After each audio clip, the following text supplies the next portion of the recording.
Welcome to For the Love of Books, a podcast by CultureNL Libraries.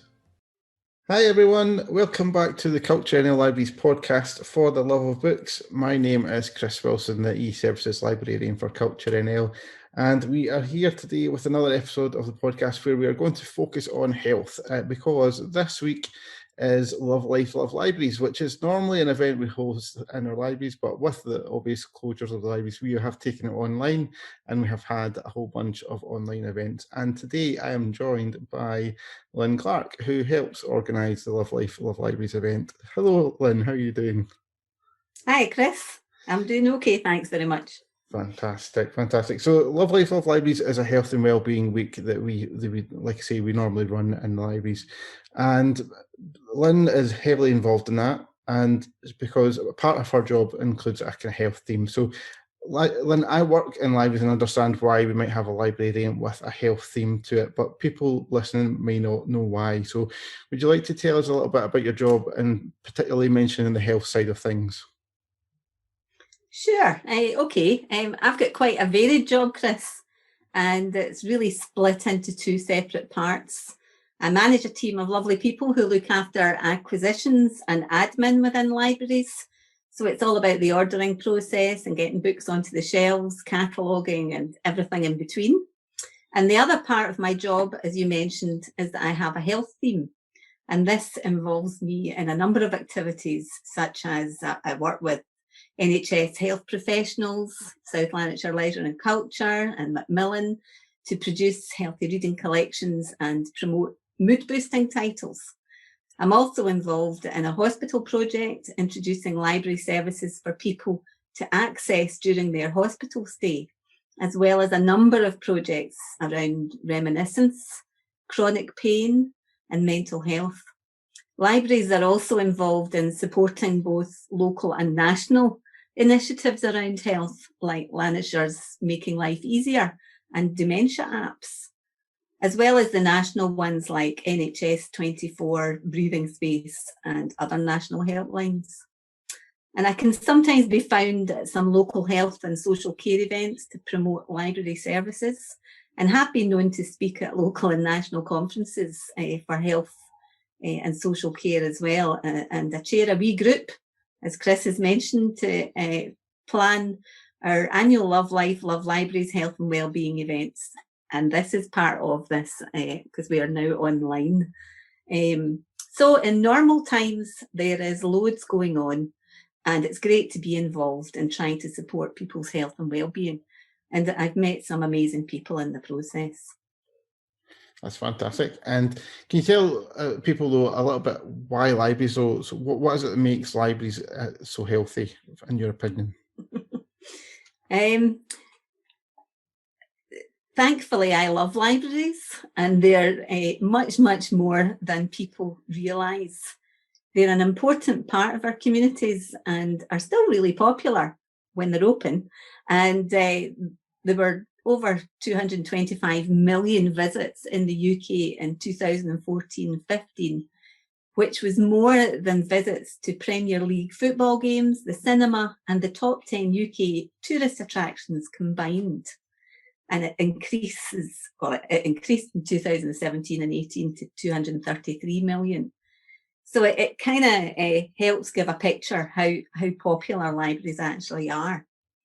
And libraries are not just a book lending hub and a learning service, but they're a trusted, friendly, welcoming and non-clinical community space where people can come together to access a number of services like help with job seeking, support, health information, a number of activities like crafts, knit and natter, colouring in, book groups, games clubs, coding clubs, and I could go on. There is so much more.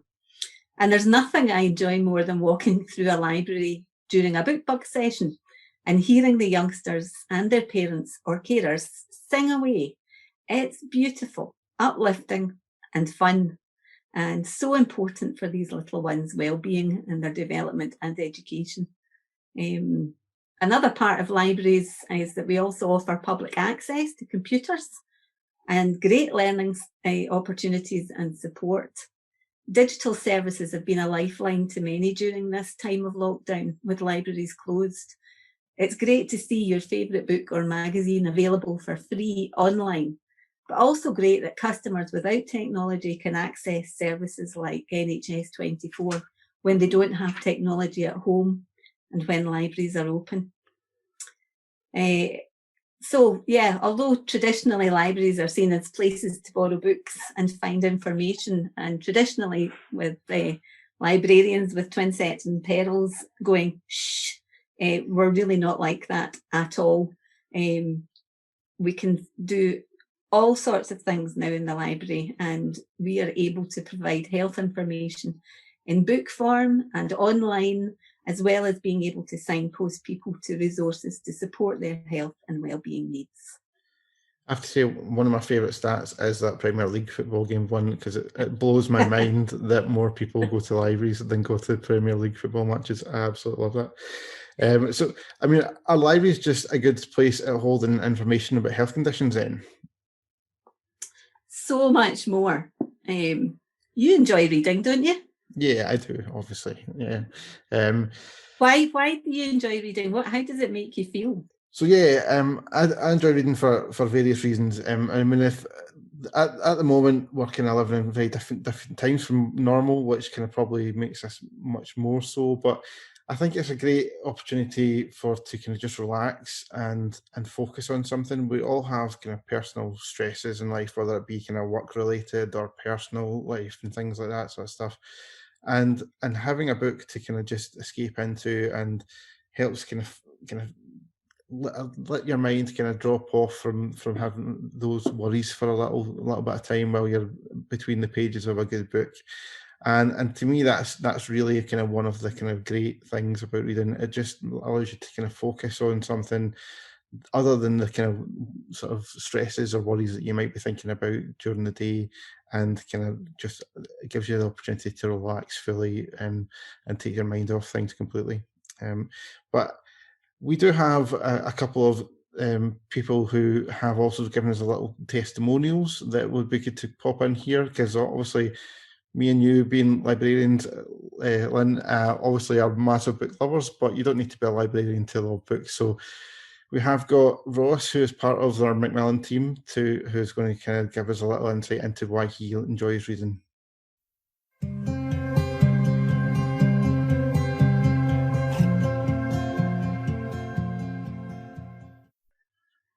My name's Ross, and I am the Macmillan Services and Volunteering Coordinator.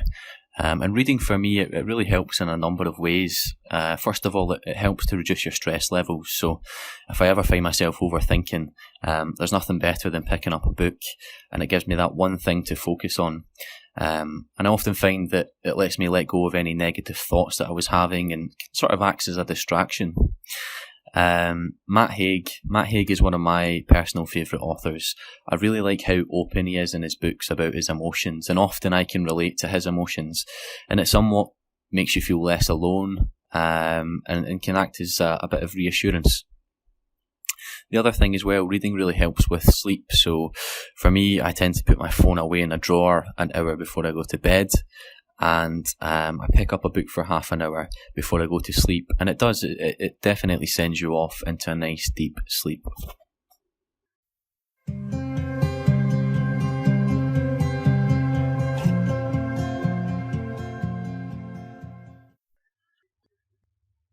We've also got a little soundbite from Harry, who is one of the Macmillan volunteers for the project, which runs in CultureNL Libraries as well. So we'll put that in here for you to have a little listen to that too.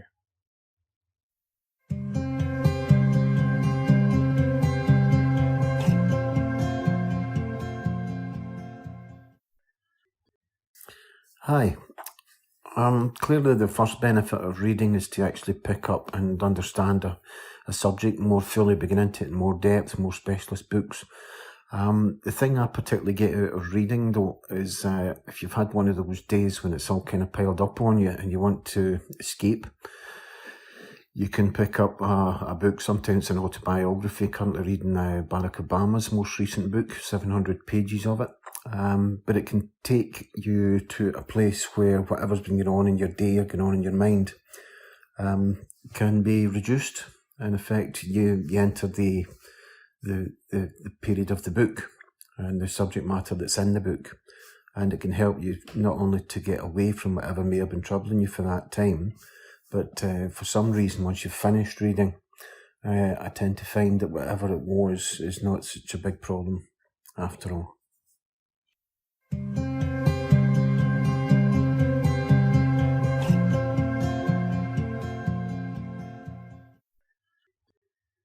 It's just great to hear what other folks feel about reading. You know, we're very enthusiastic about it, and we know some of these benefits. It's lovely to hear that there's loads of people out there, and it would be great if people kind of put comments on social media about reading and how it makes them feel. That would be brilliant.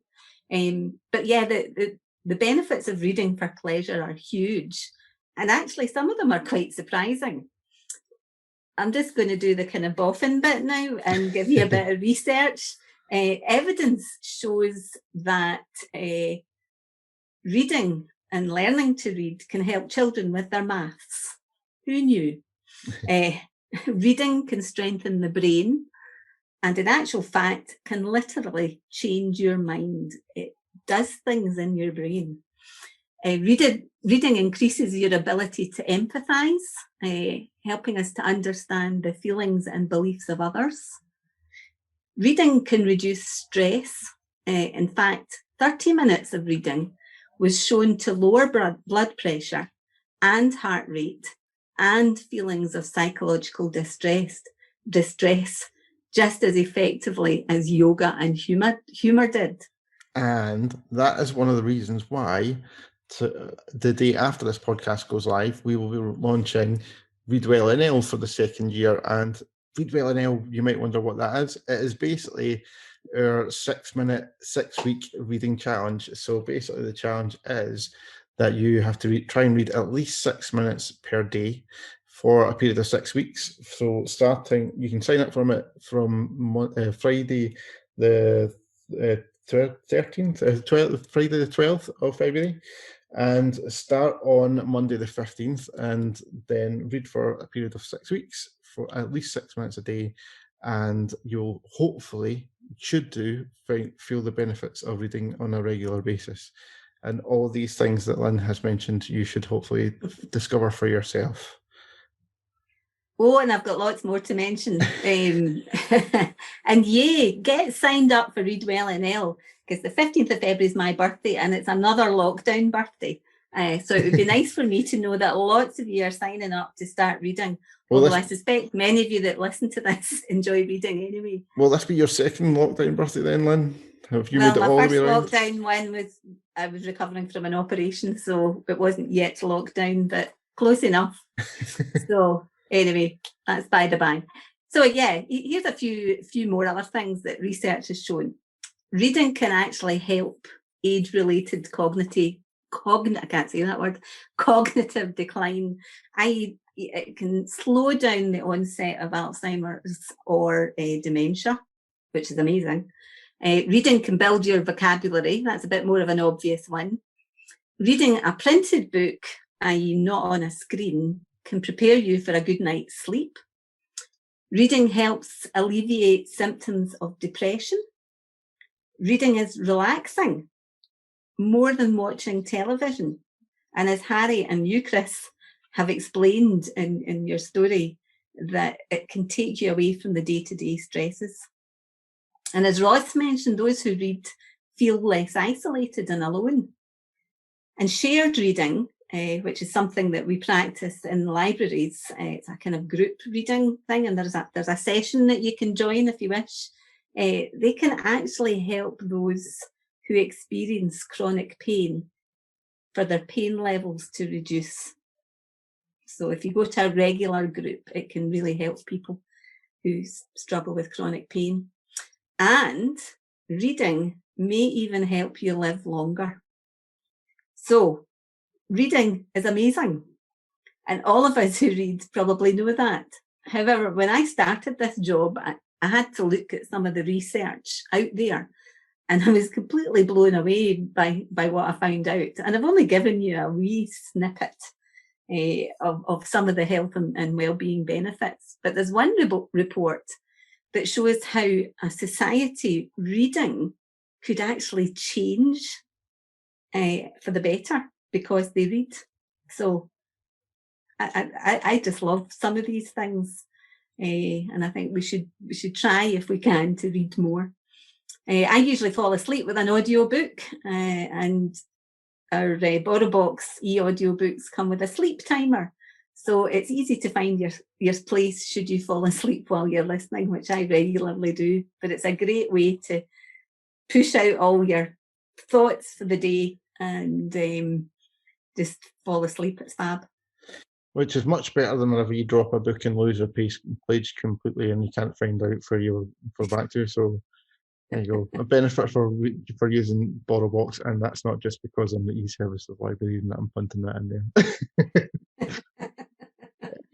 So, okay, well, we've established that basically reading is fantastic and awesome and amazing for your health and wellbeing. What's available in libraries that people can get access to that's particularly focused on health then, Lynn? Well, there's a variety of different things. I touched on a couple of them a wee bit earlier in our chat, and I was kind of thinking, actually, these are just titles and they don't mean anything to people. So I'm going to just kind of expand that a bit. So healthy reading, it's sometimes known as books on prescription or reading well, depending which library you're going to. But for us, it's healthy reading. And we work with health professionals who recommend titles that will help support people who are struggling with a variety of different things. And these collections are available in libraries, and they're mostly self-help titles. There are some helpful fiction titles and biographies too, because it's always good to read somebody else's journey because it makes you feel less alone. And the collections include books on mental health, including dementia, depression, anxiety, sleeping, parenting, eating disorders. There's a big long list, and we could probably take up most of the podcast just talking about the different subjects that some of these books are about. The Macmillan Cancer and Long-Term Condition titles include books on pain management, different cancers, cookbooks that are helpful for cancers, books on support to help those going through a cancer journey and their families, because sometimes it's hard for people to watch their loved ones going through a journey, and it helps support them too. And it has titles on other long-term conditions like heart disease, stroke, diabetes, asthma, massive long list again, but there's copies of those in the library as well. And particularly when you're struggling with your mental health, sometimes your concentration gets affected. So we have DVDs and CDs as well. If folks are kind of struggling getting to sleep, there's a kind of meditation CD that North Lanarkshire did. So there's a different way of approaching these things, but they're all good books recommended by health professionals. And you can also find lists of the titles if you're wanting on our online catalogue. And Chris has very beautifully put them in the different collections, so you can go and see what's there if you're looking for something specific and see what's recommended. Mood boosting titles. We had a lot of discussion around this when this first came out. Mood boosting is a kind of national theme. Sometimes they're more cathartic than mood boosting because you can relate to the content. But we've also called them Healthy Reading Plus titles. These are titles recommended by book groups across the country, groups of young people, older people, and people on a cancer journey too, that they have found to be uplifting and helpful. So that's mood boosting books. Sadly, because libraries are closed at the moment due to the current restrictions, we can't get in the libraries to get these books. But the good news is that there are a few, Well, there's quite a lot actually, isn't there, out in BorrowBox. There's We've not got the as many whole as we can. collection. Yeah. Yeah. They're not all available in ebook, but the ones that were, we have got, and they are on BorrowBox, and they're featured titles as well. So you can go in and have a look and see if there's anything in there that you think, oh, that resonates with me. The Ruby Wax books on e-audio, and what is it? Something for the frazzled that's gone out of my head. That's my age.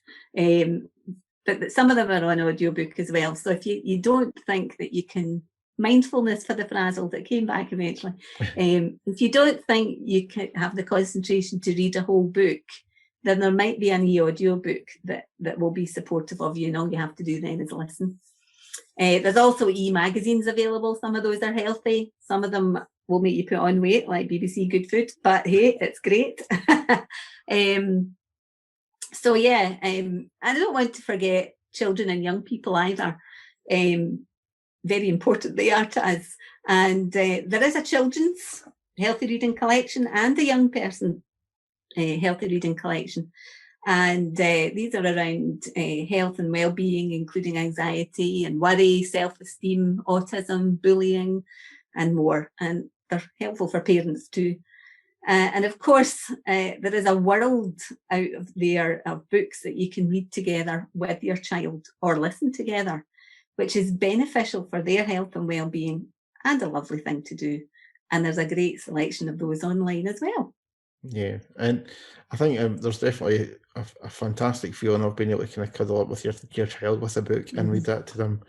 Any parents out there, I'm sure, will have experienced that and know how much of a fantastic experience that is for both your little one and you as well. So definitely worth a go. So I think we've established that there's lots and lots of resources available within our libraries, either in a physical sense in the buildings when we can get back into them, or in a kind of online way as well.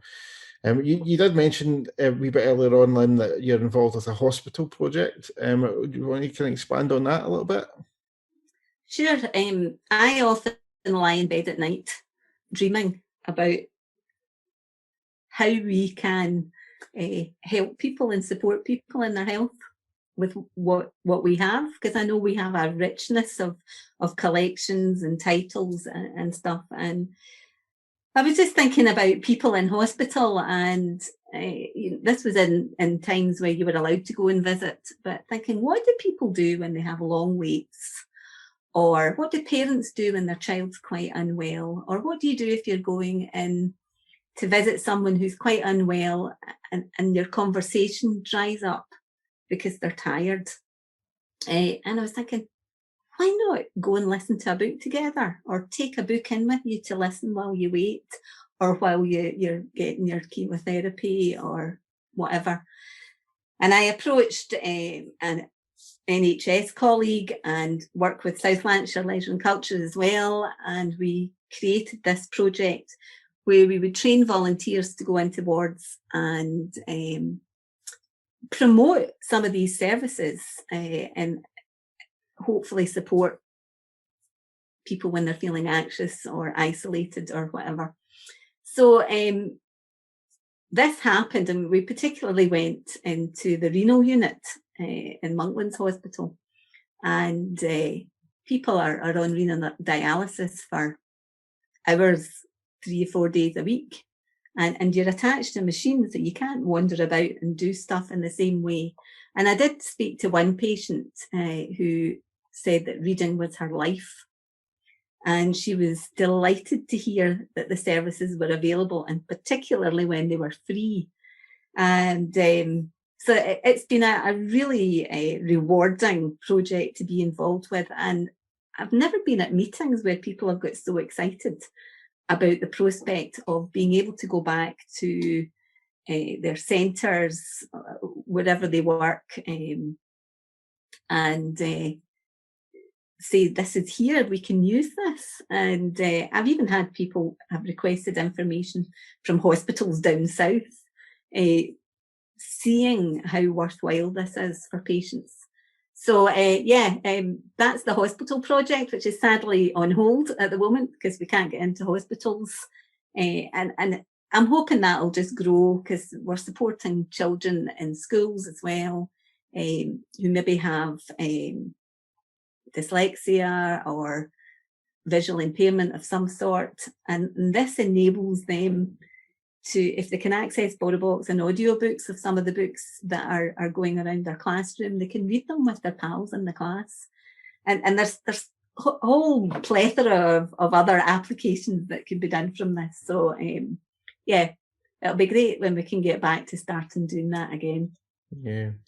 And just because our libraries are closed at the moment doesn't mean that you can't get access to these things, because if you aren't a library member already, you can join online on our online catalogue. And of course, as I've already mentioned, we do have BorrowBox, which is our ebook and e-audiobook platform. So you can get access to them while we are still closed. You can, and we will post a few posts on our social media over the next few days, kind of highlighting how you can kind of get access to them and how to join online and things like that sort of stuff. So if you do want to find out a little bit more about that, you can check out our social media posts, or also all the information for that is also on the CultureNL website as well. So you can have a wee look in there as well to kind of find out about it too. So Lynn, we have during this mentioned Macmillan quite a few times. What is their connection to our library service exactly? Yeah, well, Macmillan has funded an amazing project to support people who are on a cancer journey in Lanarkshire. And my office just happens to be next door to Craig's, who Craig's the project manager. And we've been able to work quite a lot together on a number of projects. And we've had quite a lot of fun as well too, with fundraising. We've done murder mysteries together, coffee mornings. And I asked him if he would share a wee bit about the project with us, the future of the project, his hopes and his dreams. So it's much better if he tells you about where Macmillan is with libraries. And with that, we actually do have a little soundbite which we can put in at this point with Craig. So we'll put that in now so you can hear from him directly.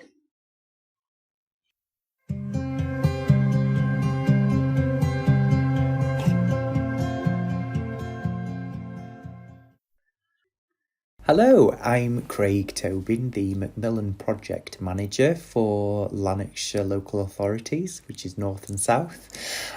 So I'm here to talk to you a little bit more about the services that we've rolled out over the last 4 years.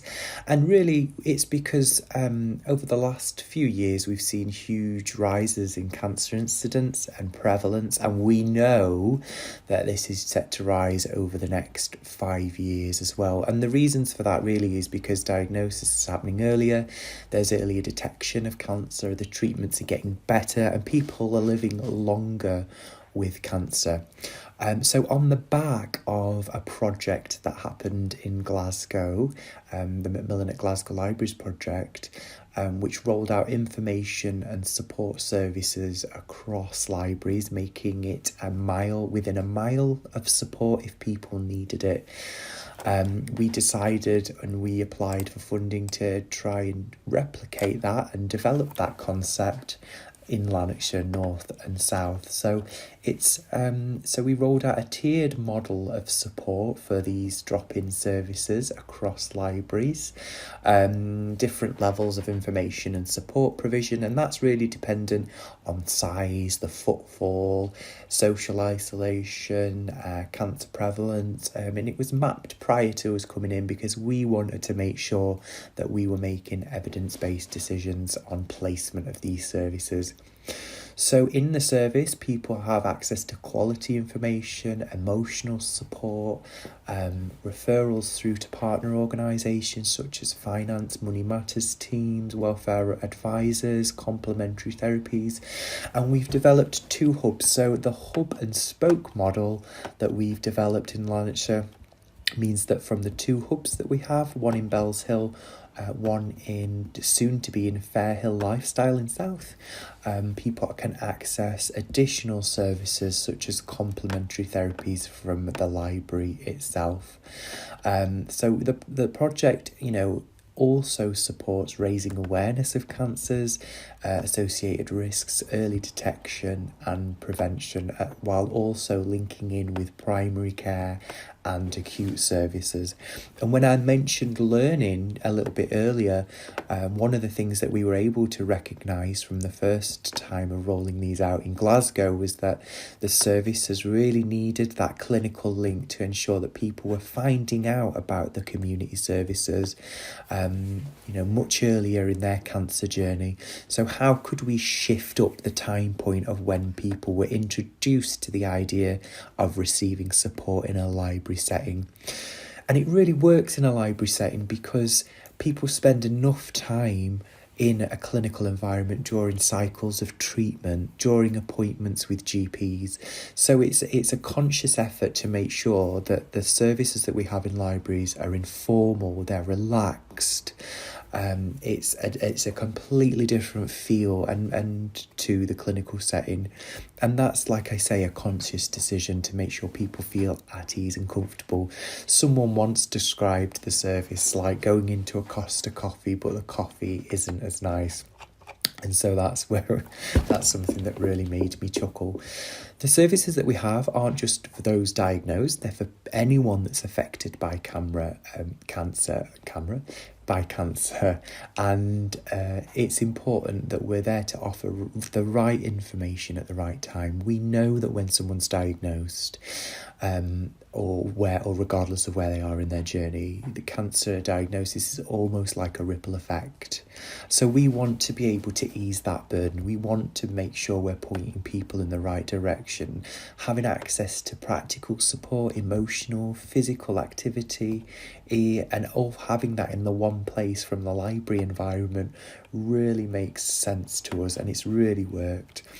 The fact that they're already in the heart of communities, they're manned by librarians who are already information professionals, and they're well known, they're familiar environments, and they're all things that we know work for the project and work for people who are seeking out support.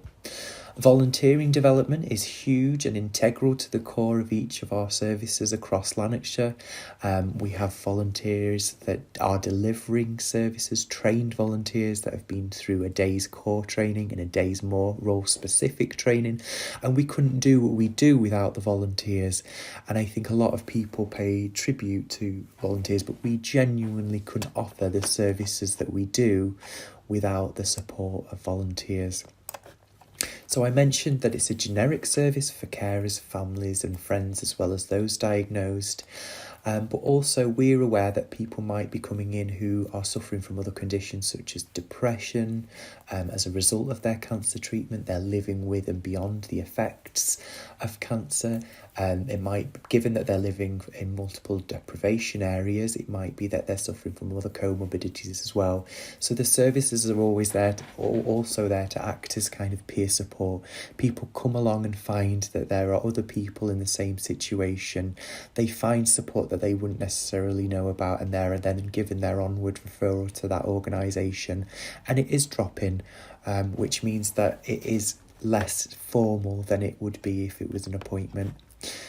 So we have 6 services across North and South Lanarkshire, and those services can be found on www.culturenl.co.uk/Macmillan.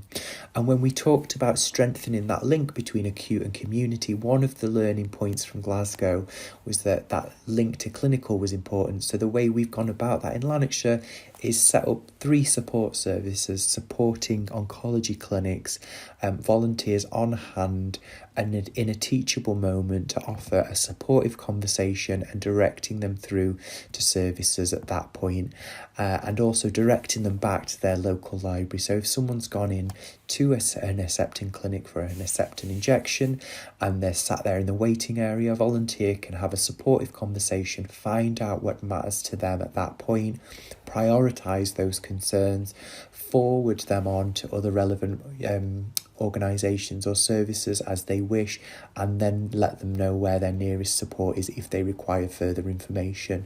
And it's bridging that gap between acute and community. The other thing that the project offers is a tailored specialised physical activity programme called Move More, and Move More takes place within library and leisure venues across North Lanarkshire. It's a specialised programme of activity. We have walks in partnership with Get Walking Lanarkshire. We have gentle movement, which is Qigong based, a light meditative practice aligning spirituality and breathing. And we have cancer rehabilitation classes level 4 for people that are affected by cancer. There's also gardening opportunities in Summerlee Heritage Museum. Now, all of these services are currently, in-person services are currently suspended, but we've been quick to adapt to the needs of people during the pandemic. We've introduced cancer information packs that can be ordered from the website that I gave you earlier on. We're also offering information and support via telephone and via Skype and via email. You can also access information via the Macmillan website, and we can order that for you. So there are still ways. We've still tried to reconfigure our services to make sure that people have access to support even during a pandemic, and the volunteers have really supported that as well. There is a huge will from volunteers to make a difference, and not just to Macmillan service but to people that are struggling. And the volunteers have been stepping up and pulling together the cancer diagnosis packs for the NHS. So again, in Lanarkshire, when someone is diagnosed, they receive a physical pack which gives them local service information, and also they get a pack on discharge as well. So we are just complementing all that's happening, and I can say that we are delighted to have additional funding to work with our partners across North and South to develop these concepts further and make sure they are further embedded into Lanarkshire pathways.